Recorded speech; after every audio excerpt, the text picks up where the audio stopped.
we can never have a one single watchdog. I mean, that's the big brother state, or that's the end of democracy. Democracy, to me, it's always the kind of play of different agents, different factors that work as watchdogs towards one another. So I always think civil society do need to act as a watchdog towards the government, but we do need the government. Without a sound regulation, without strong legal framework, the users will never be able to defend themselves against very powerful corporations.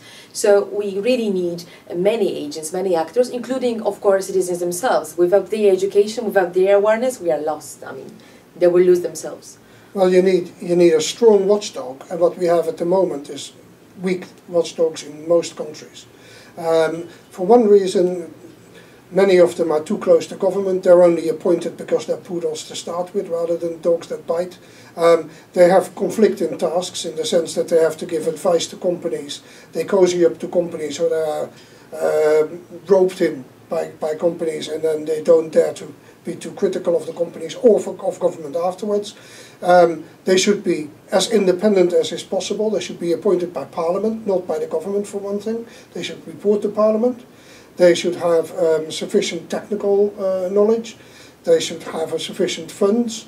All of that is lacking at the moment. On top of that, you need the power of the individual, and the individual as an organized group. You need class actions, and you need the possibility to take legal action without disproportionate costs and without being penalized if you lose your case.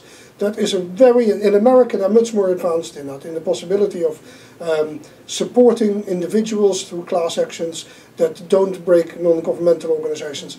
In Europe, certainly in the United Kingdom where I come from, it is almost impossible to take on big, powerful institutions without risking bankruptcy for either individuals or small organizations. And that must end.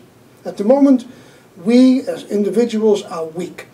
And the organizations, governments and big companies that have our data, they are powerful. And we have very little that we can do against them, other than organizations such as EDRi, which are represented here by Kasia, who fight tooth and nail for us. But the amount of effort they have to put in is unbelievable.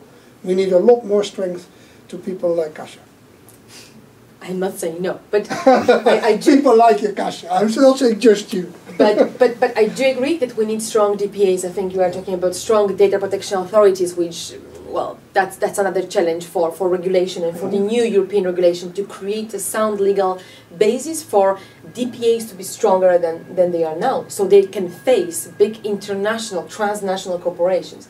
That's a challenge in itself. But as I said, I don't think a single institution, even a strong European DPA, can do the job for us.